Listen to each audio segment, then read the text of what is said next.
જય વસરાજ, જય ગુરુદેવ, જય મસુમા, જય અભિયમાં. અમે આવી ગયા છીએ તમારા માટે નવી રસોઈ લઈને. અમારી રસોઈ ચેનલમાં આપનું હાર્દિક સ્વાગત છે. તો આજે આપણે બનાવવાનું છે ભરેલા ભીંડાનું શાક.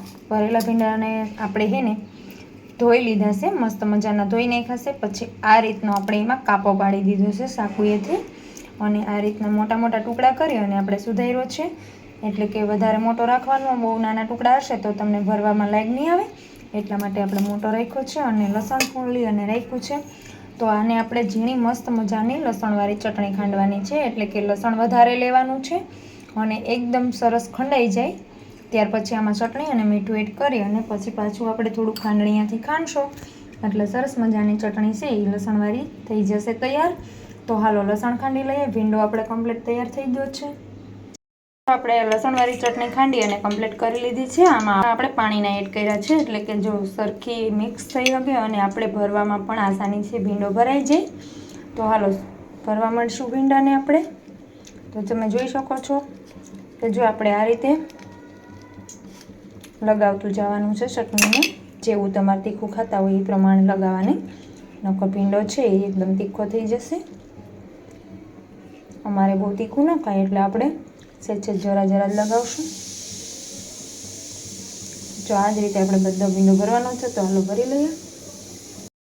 હાલો આપણે ભીંડો ભરાઈ ગયો છે સરસ મજાનો અને તેલ મૂકી દીધું. તો આપણે તેલ સહેજ ભીંડાના શાકમાં વધારે જ હોય તો વધારે રાખવાનું. એમાં થોડી રાઈ નાખી દીધી, સહેજ આખું જીરું, સહેજ આપણે હિંગ અને એક ટમેટું ઝીણું સમારેલું છે એ એડ કરી દઈશું. ભરેલા ભીંડામાં ટમેટું નાખશો તમે એક વઘાર કરવામાં તો સરસ મજાનું ખાટું મીઠું શાક બને અને આપણે ગ્રેવીવાળું શાક બને. તો હાલો હવે આ ટમેટા સાતળી જાય ત્યાં સુધી રહેવા દઈશું. પછી આપણે એમાં મસાલા એડ કરવાના છે. જો ભીંડો ભરાઈ અને કમ્પ્લીટ થઈ ગયો છે, સરસ મજાનો ભરી દીધો છે. હવે આપણે આમાં એડ કરી દઈશું. અને આપણે ચમચો ચલાવતી વખતે ખાસ ધ્યાન રાખવાનું છે કે ભીંડામાં જે આપણે ચટણી ભરી છે લસણવાળી એ નીકળી ન જાય, એનું ખાસ ધ્યાન રાખશું. અને બીજું એક એ છે કે આમાં તમે લસણવાળી ચટણી જ ભરી છે એની જગ્યાએ ચણાનો લોટ મિક્સ કરીને પણ ભરી શકો છો, અથવા તો ઉપરથી ચણાનો લોટ શેકી અને તમે ભભરાવી શકો છો, એટલે મસ્ત ચણાના લોટનું શાક થાય. તો જરૂરથી એમ પણ ટ્રાય કરજો તમે. હવે આને આપણે ધીરા ગેસે પાકવા દેવાનું છે, એકદમ ધીરો રાખશું એટલે આપણે ભીંડાની શીંગું છે એ સરસ મજાની પાકી જશે. ઉપરથી આ રીતે ઢાંકણ લગાવી દેવાનું છે અને ગેસ રાખવાનો ધીરો. હવે એમાં આપણે ઉપરથી પાણી એડ કરી દઈશું, એટલે કે થાળી કે ડીશ હોય એવું મૂકવાનું છે. સીંગું તમે મૂકશો તો એમાં ન મેળાવે પાણી નાખવાનું. તો જો આમાં આપણે પાણી એડ કરી દીધું છે.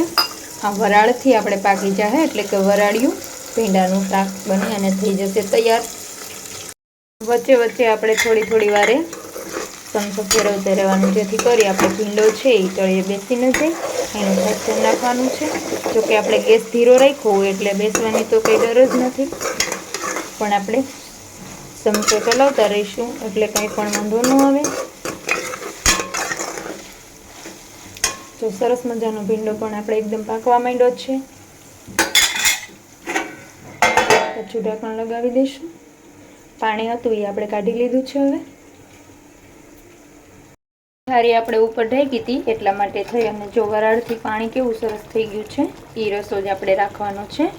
એટલે કે હવે આપણે મસાલા એડ કરી દઈશું. જો આપણે લાલ મરચું તો સેજ જ નાખવાનું છે, એમાં ભર્યું છે બહુ જ એટલે થઈ જાય તીખું. હળદર પાવડરની 1 ચમચી એડ કરી દઈશું. ધાણા જીરા પાવડર 1 ચમચી, સેજ અમથું મીઠું. મીઠું પણ આપણે ચટણીમાં ખાંડતી વખતે એડ કરેલું જ છે. જો આપણે ઉપરથી સેજ એવું પાણી એડ કર્યું છે, વધારે નથી કર્યું. 2 દાણા ખાંડના એડ કર્યા છે અને બધો મસાલો આપણે જે સાદો નાખીએ એટલે સાદું જ શાક બન્યું છે એકદમ. અને હવે આને થોડી વાર ધીમા ગેસે પાકવા દઈશું એટલે સરસ મજાનો ભીંડો છે એ આપણે પાકી જાય.